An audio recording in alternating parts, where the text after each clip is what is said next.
Balatandra, National College of Fire Udupi, to take over the session. Welcome to you, sir. Okay, thank you. In the last session, we had discussed about the patients who are brought in unconscious condition and then the life-saving measures like the cardiopulmonary resuscitation and respiratory support. Now, once the patient has come out of that crisis situation, and if the patient is, and you can extend the life of the patient, the next part is about assessing the depth of the unconsciousness. To assess the depth of the unconsciousness, there is a standard protocol called as Glasgow Coma Scale. That Glasgow Coma Scale is assessing the reflexes of the patient in such a way that you can grade that level of unconsciousness and hence plan the approach further. And this would be based upon the three task criteria that the eye opening reflexes, movement of the body, and verbal responses. Now, if the patient is opening the eyes spontaneously and can see around, that's the score is 4, and the score is 3 if the patient responds only when you speak something or ask the patient to open the eyes, then only the patient opens the eyes, then it's the 3. If the patient opens the eye only on producing some painful stimulus, like pinching or pricking, then the score is 2. And if there is no eye opening response at all, then it's called as none, and it's a 1. The score is 1. Similarly, if the patient can obey your command to move any part of the body, like raise the hand or raise the leg, etc., then the score is 6. If the patient is not able to move about, but he is able to locate the pain where the pain is, then that's when you give a painful stimulus, he can point out where the pain is given. There the score is 5. If the patient is not able to localize, but he can move the body away from the source of pain, when you prick, if the patient flexes or moves the body away from the source of the pain, then the score is 4. If the patient has some response to the pain, but it's not of a withdrawal, it's just a flexion of the part of the body, then it's the flexion response. That's if the patient flexes the body, then the score is 3. Instead of flexion, if that part of the body, like when you pinch the hand, if instead of flexion it becomes extended on pain stimulus, then the score is 2. And if there is no response to the painful stimulus, the score is 1. Similarly, verbal patient, if he is able to speak properly and he is well oriented around, can recognize you or somebody else, then the score is 5. And if the patient is confused, he is not able to make out exactly, then score is 4. And if the patient is uttering some inappropriate words which are not really suitable at that context, then the score is 3. If the patient is producing some sounds but it's not comprehensible, no words are formed, then the score is 2. And if there is no verbal response at all, then the score is 1. So in total, in a fully conscious patient, the total score would be 15. And as the score reduces, that shows the depth of the unconsciousness. Now, this kind of assessment of the coma scale is considered to be a modern tool, but it's not really a modern tool. Exactly similar issues are discussed in Sushruta in the context of the painful stimulus given during the surgery for the renal calculus or bladder calculi, vesical calculus. The Sushruta has described about a sign of possible unconsciousness produced due to the stimuli or due to the neurogenic shock, and to assess the depth of the unconsciousness, similar responses. Sachet grahita shille विवृताक्षः विचेतनः हतवत् लम्बशीर्षश्च निर्विकारो मृदोपमः नतस्य निर्हरेत् शल्यं निर्हरेत्तुं म्रियेत सः. If there is a response like when the patient is not able to close the eyes or he doesn't have a control over the eyes, then it's vivratakshaha, eye opening. And if it is patient is not able to move about, that's the vichetanaha. Then if the patient is not able to respond to the stimuli or any verbal stimuli, he is not able to respond to the stimulus, then that's the nirvikaraha. So exactly the same protocols are discussed, and but only the difference is now you have some standardized grades, like starting you score giving 1 to 5, whereas Sushruta has not given that part. So whether it's a Glasgow Coma scale or Sushruta Coma scale, that's left over. In addition to that, Sushruta has given one more of the signs, Hatavat Lambashirshashta. Hatavat Lambashirshaha, where the person is not able to have any reflexes, or he is not able to write the reflexes. Now, or what we call as writing reflex. Writing reflex in the sense where the patient is not able to support the body as such. Now, this kind of a feature, when is seen in an unconscious patient, then that's considered as a the coma. Now, coma is a specific word which is not really practically used as a grade of unconsciousness in the present day situation. Instead, it's about the duration of the unconsciousness. A patient who has a loss of consciousness for a prolonged duration, that's considered as coma, that's defined as coma. But the clinical signs of the coma are a deep unconsciousness where the score, Glasgow coma score, is less than 4 or 5. Then the patient has a closed eyes. The brainstem reflexes are depressed. That's a Hatavat Lambashirshaha. Hatavat Lambashirshaha is a situation where the person is not able to support the neck as such, and that's the brainstem reflexes being depressed, and the pupils are not responding to the light. No responses of limb for except for the reflex movements. Then we call this as the coma, and the patient has a irregular breathing. That kind of a condition also is named as a sannyasa in Ayurvedic texts, in Ashtanga, as well as in all the other texts. It's a similar issue where the dosheshu madamurchayah kritavegeshu dehinam swayameva upashamyanti sannyasah now shudhirvina. Sannyasa is a situation where without intervention patient cannot survive. That intervention is absolutely necessary. That suggests about a lower grade of the coma scale.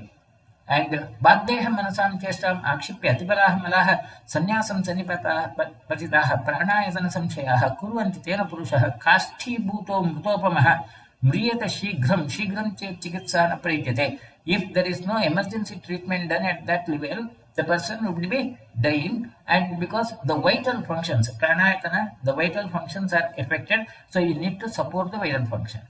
Now, that's what the Samhitas would say.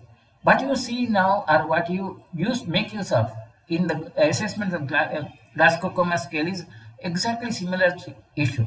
A Glasgow coma scale of less than 6 requires life support. You need to have the either ventilation or oxygen supply, or maybe CPR, whatever that. That's absolutely necessary. Otherwise, the patient may not continue to live. It can be critical to the life. If the scale is between 6 to 8, then the patient may need either continuous monitoring or only intermittent life support. So you have to monitor. If the condition sinks, if the condition worsens, then you have to give life support. Like when I say life support, it is resuscitation, either CPR or this oxygen supply or ventilation as such. That depends upon what we have discussed in the previous session. If the score is between 8 to 10, intense monitoring and observation is necessary. And in that condition, you need to take care of the feeding. Patient may not be able to swallow, so you may have to put in a Ryle's tube and then feed the patient with the Ryle's tube. Similarly, the patient may not have a control over the bowel or the micturition. So if necessary, you may use either a catheter or a diaper and so on. So those basic functions, it's not the basic life support, but basic functions of the activity. The basic activities are swallowing and food, and then the evacuation of the bowel and bladder. They may need to be supported when the score is between 8 to 10.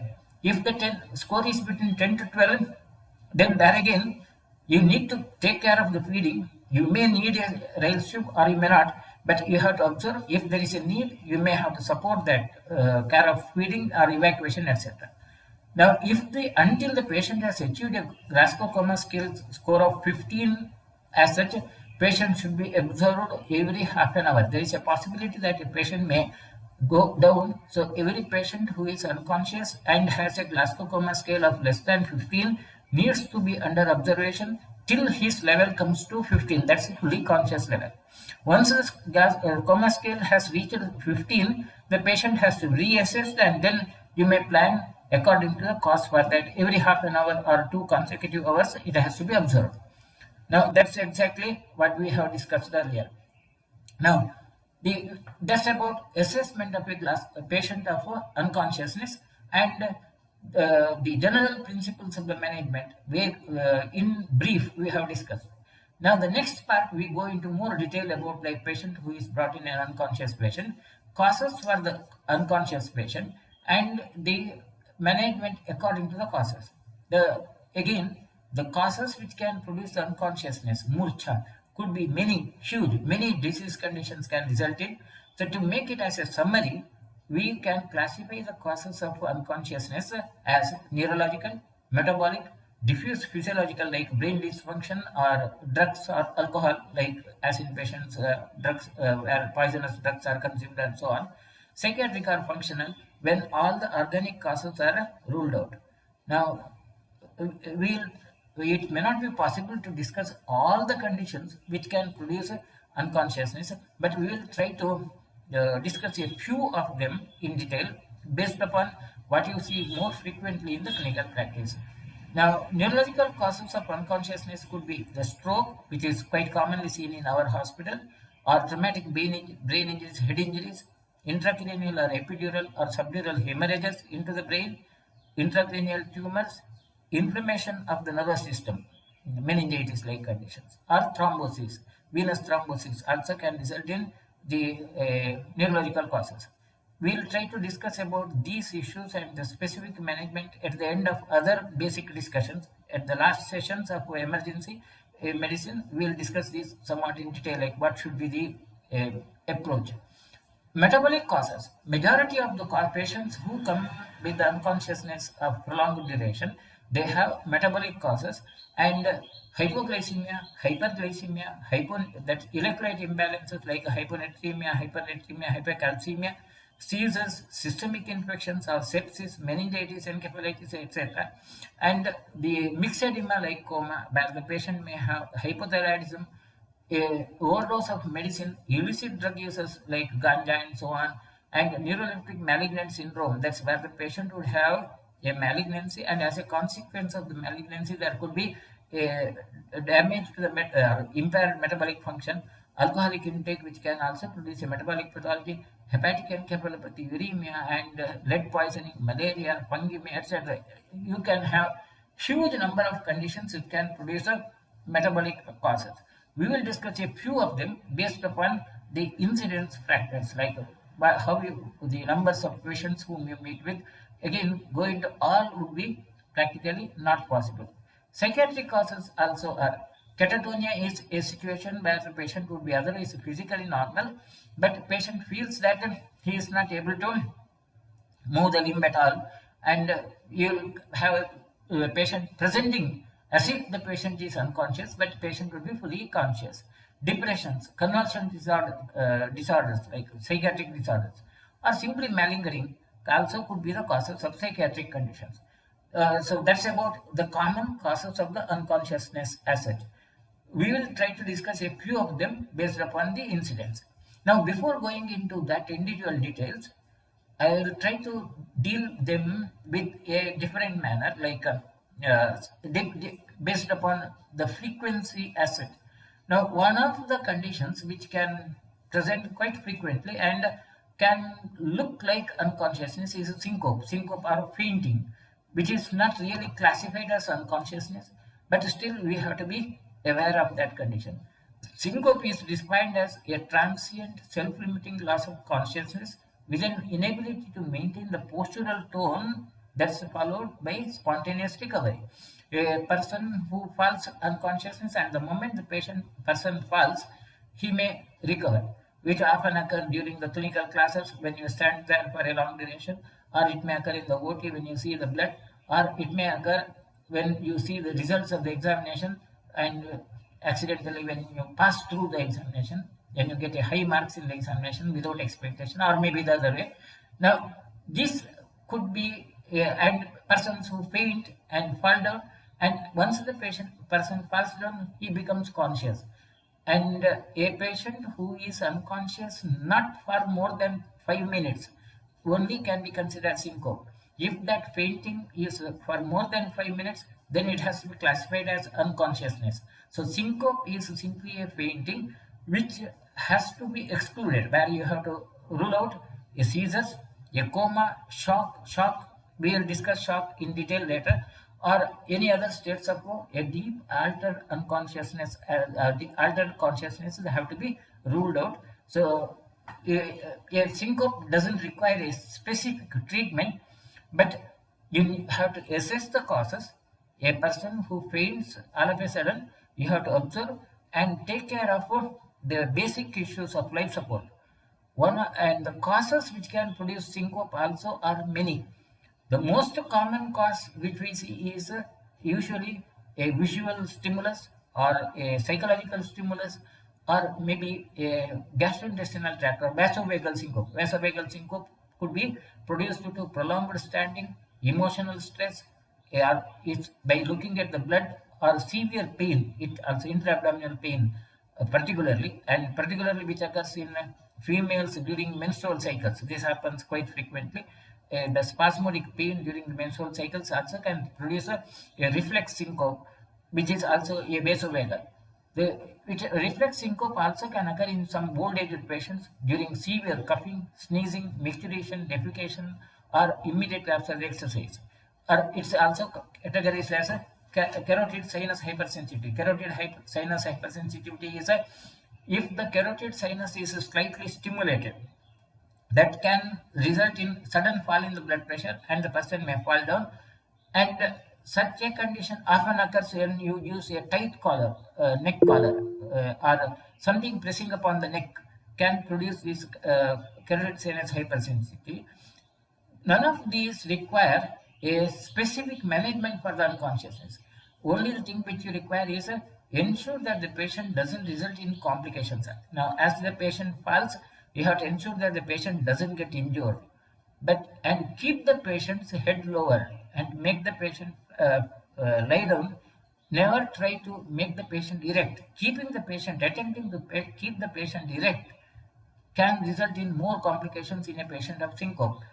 Once the patient falls down, the posturally he is in a flat position, patient recovers, and you have to keep that patient till his condition is stabilized, usually 5 to 10 minutes. Within that, the patient would recover, and during that period, ensure that there is no lesion with, or no factor which can affect the breathing, no factor which can continue to make the patient unconscious, like one of the important thing which you have to ensure is the airways should be clear, the tongue should not fall down, there should not be any aspirated substances present in the oral area, and if the garments are tight, if there is something which is produced in the compression of the neck, that should be loosened.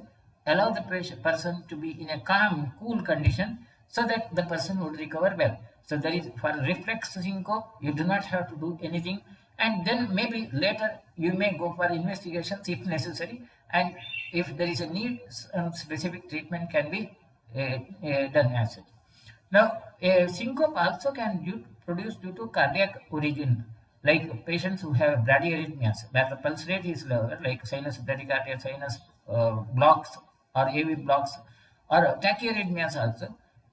In these conditions, are patients who have aortic stenosis, hypertrophic cardiomyopathy, or even pulmonary embolism also can present with a syncope-like condition.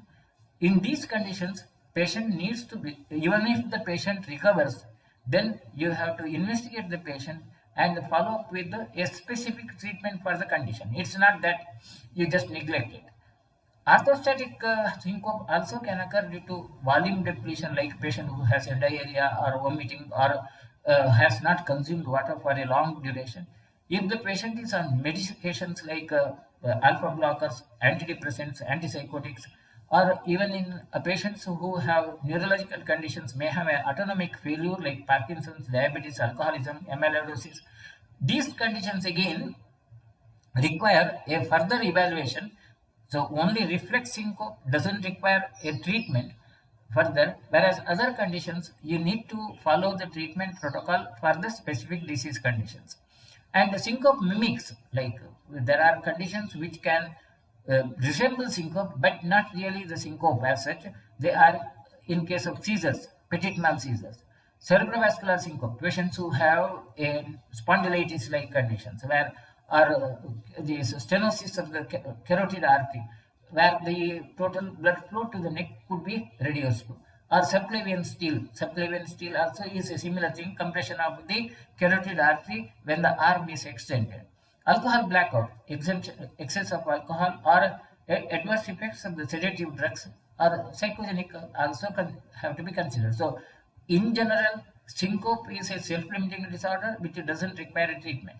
But every patient of syncope has to be assessed properly to rule out an underlying pathology, and if there is an underlying pathology that needs to be treated specifically as per the condition, and details of that, like how to treat those conditions, is not a subject which we discussed in the emergency medicine. The emergency medicine is only to take care of a syncope patient's life support if necessary and ensure that the patient is in a safe condition as such. Differential diagnosis of syncope would be mainly dehydration, diabetic neuropathy, diuresis, patient drug-induced orthostasis, dysautonomia. Dysautonomia is the same diabetes-like conditions. Ectopic pregnancy in females, hemorrhage, hypotension, hypovolemia, multisystem atrophy, peripheral polyneuropathy, postural hypotension, subclavian steel. These are to be ruled out. Same whatever we have discussed earlier. These need to be assessed, and you have to keep in mind these possible differential diagnoses. The basic management of the syncope would be in a situational syncope like patient's education. You just tell, like, if the patient has a syncope during micturition or defecation, etc., you educate the patient like this is the possibility, and you take care of that during the micturition. Do not stress more. Whereas in an orthostatic syncope also, again, patient's education is required. If there is no, and one of the frequent suggestions to prevent orthostatic syncope is to make use of elastic bandages, elastic stockings. And if there is a need for medicines, the mineralocorticoids are often given. And if the patient is having some drugs which are cause for that orthostatic hypertension, they need to be avoided. And one of the usual suggestion in a patient who has a tendency to have orthostatic syncope is have some food and oral fluid consumption. So when you come to the operating room, OT, you have to have food. If you come in empty stomach, chances of having orthostatic syncope would be more. So those who come in empty stomach into the OT, they have a high risk of developing the syncope as such. So cardiac arrhythmia syncope, in that condition, you have to go for the specific management of antiarrhythmic drugs or pacemakers, depending upon the condition, again, which is beyond the purview of our present discussion. If there is a mechanical syncope, cardiac mechanical syncope, like if the heart is compressed also, and hence the syncope has occurred, then beta blockers or valvular diseases are there, then surgical correction may be required. So that's about the syncope, which is not really unconsciousness, but still in the category of unconsciousness, we discuss that because it's a quite frequently occurring condition. The next frequent condition, now we go into that details of individual conditions of unconsciousness based upon the clinical significance. Now I have selected these topics based upon the clinical significance incidents which we see frequently, instead of going from the systemic patterns. The systemic classification and systemic approach we have just referred to, but when we go into the detail, I would prefer to go into the sequence in which we see the conditions clinically quite frequently. Now, among those conditions which we see frequently and where we can intervene immediately and a satisfactory intervention could be produced is a hypoglycemia produced unconsciously. When the blood glucose level goes below 60 milligram per 100 ml, it can affect the consciousness, and usually by the time it reaches 60 milligram, person would have symptoms which can precipitate or which can be considered as a precursor to the hypoglycemia. There will be shaking or tremors, extreme hunger, sweating, dizziness, these symptoms would start, and they may gradually progress into anxiety, vision may get blurred, and then the patient may become unconscious. Weakness, headache, irritability, and then, of course, the patient may go into unconsciousness. Uh, the response of the patients or unconsciousness due to hypoglycemia can vary from person to person. In some persons, even at 60 milligram, patient may be fully alert. It may be that the patient may have unconsciousness when goes it beyond below 20. In some, unconsciousness may be set in even when it's at the range of 60 itself. So depth of the unconsciousness is not proportionate to the level of glucose.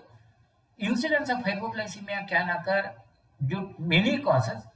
Of course, it is quite frequent in patients of diabetes mellitus, and where the patient is being treated with the anti-diabetic drug, diabetes mellitus, where the dosage of the drug and consumption of the food are not really matching together. Like a patient who is on insulin, if he has not taken the food properly, or if the patient is on another anti-diabetic drug, and if the patient has not taken food properly, that can result in diabetes mellitus. Or at times it could be a wrong dosage. The dosage of the drug is more. Maybe the patient might have taken extra tablets or extra dose of insulin.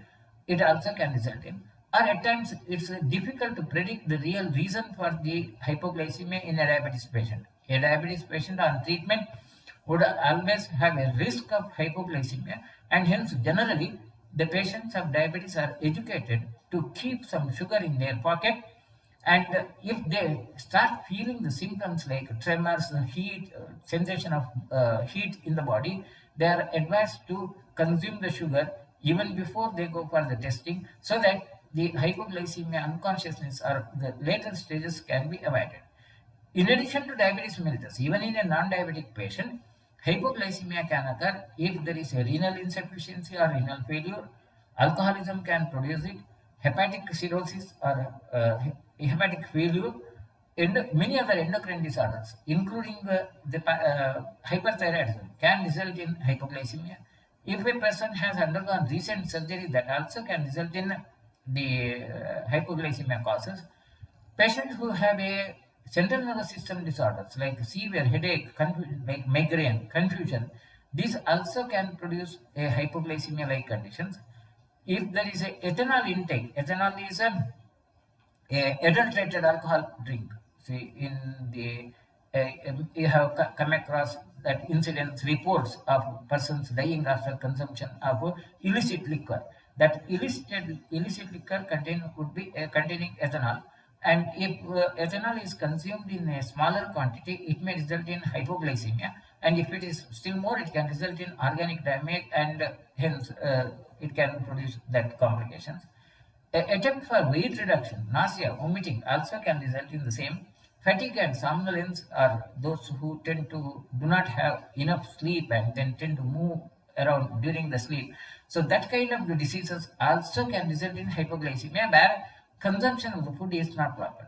In addition to that, in pediatric conditions, a hypoglycemia in a newborn is also a well-established entity. Hence, the general protocol is every newborn you have to check the blood sugar level. If the reflexes of the newborn are not enough, or the time taken for the reflexes to be established in a newborn is more longer, or Apgar score is of a lower grade, then in that condition, assessment of the glucose level is necessary. And if there is a need, if it is lesser, then the glucose supplement has to be given. Now, in every case, patient of hypoglycemia, the management would be relatively simple. The only the problem would be to identify, diagnose the hypoglycemia. So a patient who is brought in an unconscious condition in any situation, one of the general protocol is get his blood sugar level and maybe on the bedside itself. That's one of the general rule. A patient who is brought in an unconscious condition, you have to get the blood sugar level, and then if there is a need, you have to supplement the glucose. Supplement the glucose. If the patient is able to swallow, it should be oral glucose. Sorry, there is a typing error. It should be oral glucose, preferable, when the patient is able to swallow, and oral is always better than the parenteral. Suppose if the patient is not able to take orally, the level of unconsciousness has gone to that level where the coma scale has gone beyond below 8 or 9, then in that below 8 as such, then IV glucose may be required. You have to give IV glucose, and usually 25% glucose is given, and ensure that the blood sugar level doesn't go beyond 130. So for an adult, even a diabetic patient who is diabetic, and if the patient is an adult, 25% glucose, 100 ml would be enough to raise the blood glucose level by about 20 milligram per 100 ml. This is a very vague rule, not very obvious. So suppose the patient's blood sugar level is 60 and you want it to bring up to 100 level, then you will have to give 2 units of 25% glucose in such patient for the management. This is the general rule in case of diabetes mellitus and treatment. Whereas in other conditions, it has to be based upon real-time assessment. You have to give 1 unit of the 25% glucose, assess the sugar level again, and then the response has to be assessed, and then you have to plan. So it's not that you can give a fixed dose in every patient. There are certain conditions, rarely, there are certain conditions where patient may not respond to the glucose, IV glucose also. The blood sugar level may still continue to remain low. In such conditions, rarely a glucagon may be required.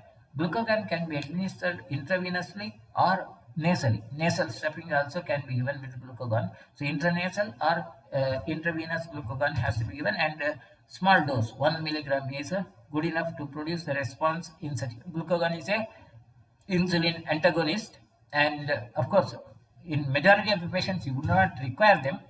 Rarely you may require glucagon, and that's one of the emergency drug used in hypoglycemia. Now, another this sort of presentation, particularly in diabetic patients, is hyperglycemia. Hyperglycemia is produced due to ketoacidosis. Patients' blood sugar level being very high continuously can result in multiple complications. Simply hyperglycemia, sugar level being raised, can produce a tissue desiccation because the osmolarity of the blood would be increased. The cells would be dried up to a certain extent, and in addition to that, the metabolism, because the metabolism shifts to a partial metabolism, and the incomplete metabolic products are produced, it results in ketoacidosis. Now, when I say incomplete metabolic products, in the sense, normally glucose is metabolized into carbon dioxide and water, the end product would be carbon dioxide and water.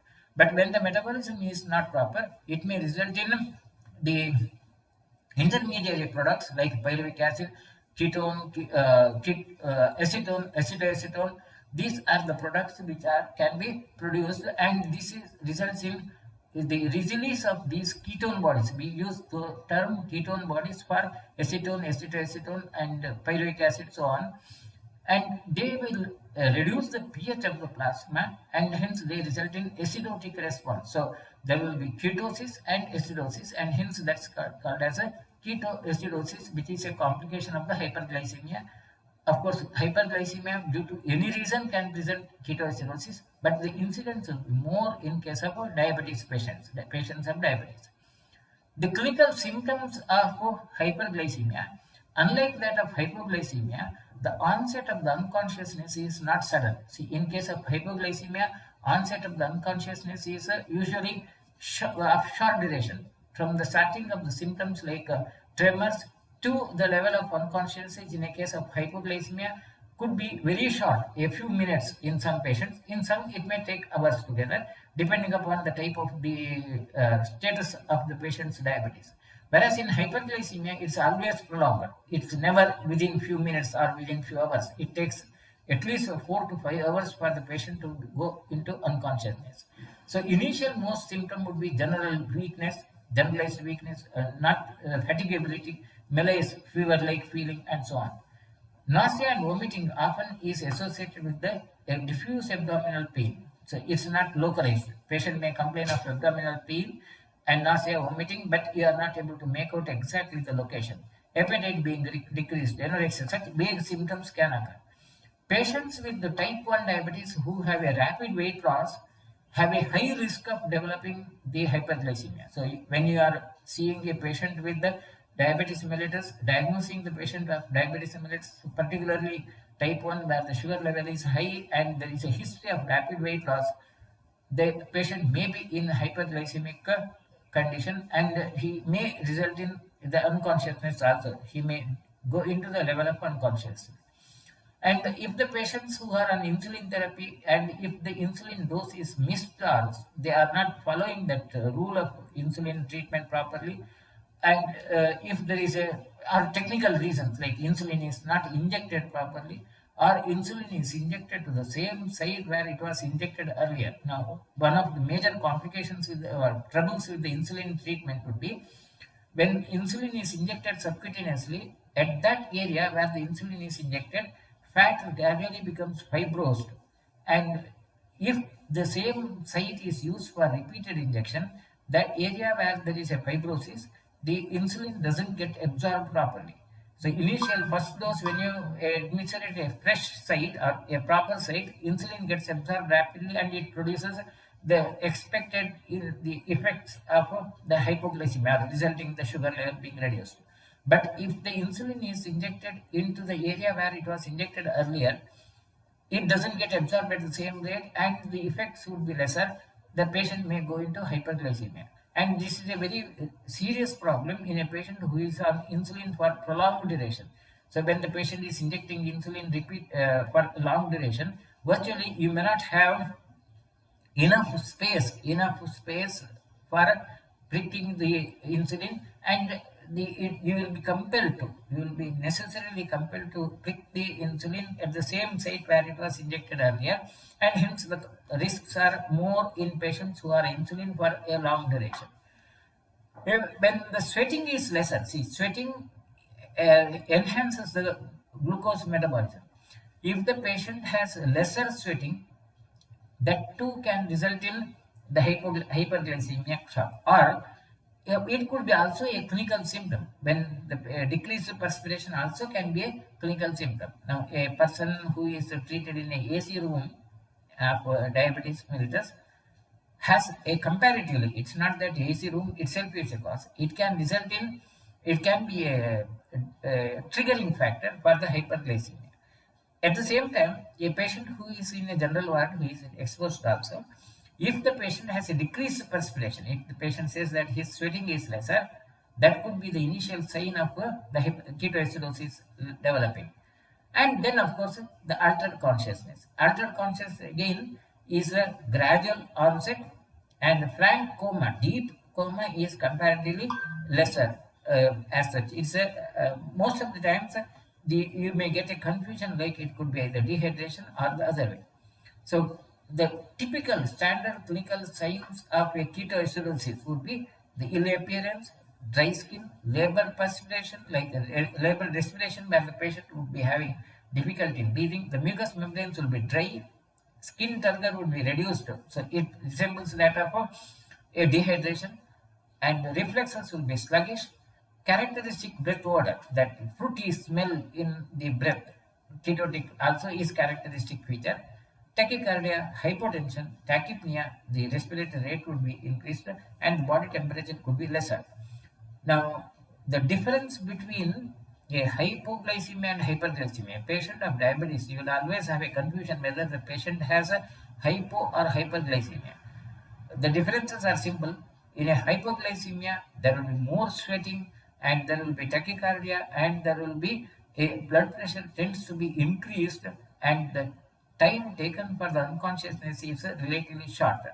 Whereas in a hyperglycemia, it's the other way, where the patient tends to have hypotension and there will be lesser sweating, and of course the temperature also tends to become reduced. So that's how it has to be, and the time taken for the unconsciousness would be longer. Now, once you have diagnosed the patient has as hyperglycemia and ketoacidosis, the treatment principles of the management would be the fluid loss has to be managed with the intravenous fluids, because the patient has is not the even if there is no fluid loss, visibly, like vomiting or diarrhea. Still, the patient may require IV fluid because the osmolarity of the blood is increased due to high increased glucose level, and hence intravenous fluids usually these hypoosmolar fluids like either a plain saline or 0.3%, 0.25% saline, not normal, subnormal saline may be given, or even normal saline could be given. Uh, that's the usual fluid. Of course, we'll discuss about those fluids in the coming classes when we discuss about the shock and management. Then hyperglycemia has to be corrected with the insulin. Now, deciding the insulin dose again is a very critical issue. A patient who is already on insulin therapy, and if the blood sugar level is higher, the general rule is 10 units of insulin would be enough to reduce the sugar level by about 100 milligram. That's the general rule.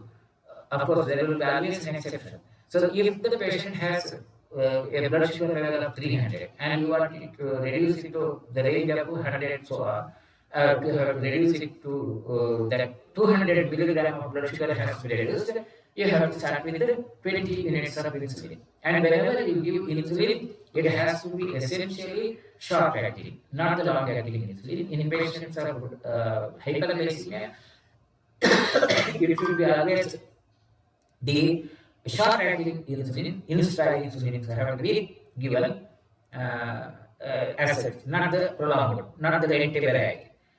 Then electrolyte disturbances. It is also necessary that the patient's electrolyte constitution has to be assessed, and all patients of ketoacidosis always have a high risk of hypokalemia. Potassium level would be lesser. So either you may start with the potassium supplement blindly, or you assess it and then give the potassium supplement properly. The acid-base balance also, because the patient has an acidosis, as such, alkalizers like soda bicarb may be necessary, not in every patient. And most of the times, patients of hyperglycemic ketoacidosis would have a concurrent infection which is present, and if there is a infection is presented, that needs to be treated with the specific antibiotics as such. So the important thing you have to remember is, as I told earlier, only short-acting insulin is used for correction of hyperglycemia in ketoacidosis. And the optimal rate of glucose decline is 100 milligram per 100 ml per hour. It should not be very rapid. So if you have, that's what I said. If you have reduced it by 100 milligram, 20 units, 20 units of insulin is given to an adult body. Child and body weight lesser, proportionately the insulin dose has to be reduced. And blood sugar level should not be allowed to fall to lesser than 200 milligram during the first 4 to 5 hours. Otherwise, there could be a severe hypoglycemia, which occurs quite frequently. Patients of hyperglycemia, you give insulin, there will be severe hypoglycemia, and that hypoglycemia also again can produce more harm, and hence ensure that reduction of the blood sugar level is not very rapid, it should be gradual. And that avoid of induction of hypoglycemia because it may develop rapidly during the correction, and hence you have to be extra careful in that. That's about the basic principles of management of hyperglycemia. So we have discussed two of the conditions, hypo and hyperglycemia. Now, before going into the other aspects of unconscious patients, we will discuss in the shock, another common condition, because the chapter is long. We will continue in the next session because we need more time for discussion of the shock. So in the next session, we will discuss about the shock, its manifestations, and the principles of the management. If there are any questions, we will try to answer, and then.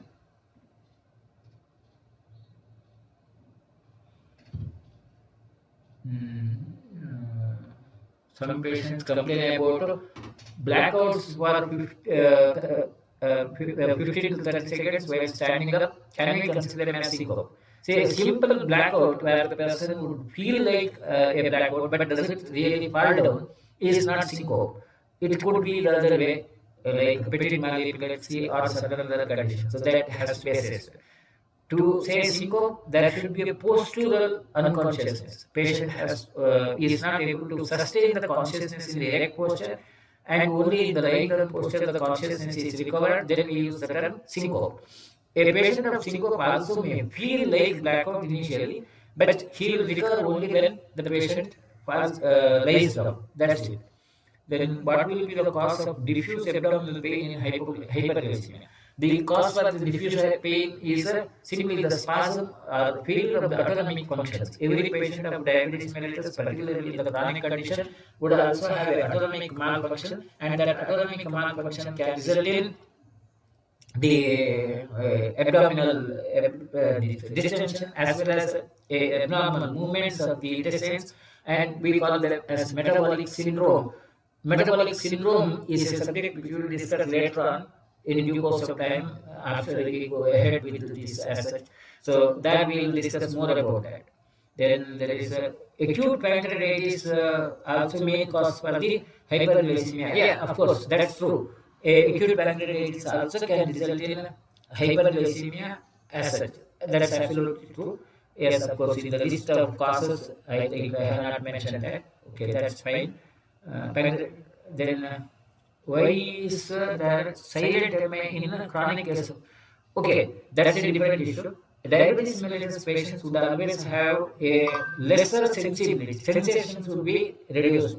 Sensory nerve endings will not be responding properly. Sensory reflexes will be lesser, and hence the pain sensation in diabetes patients would be always lesser, and irrespective of the source of the pain, what we call as neuropathy. And hence, the patients may not appreciate the pain in case of myocardial infarction, in case of diabetes mellitus. That's it. Right. That's about. No more questions. So, okay, we will conclude today. Thank you. Okay.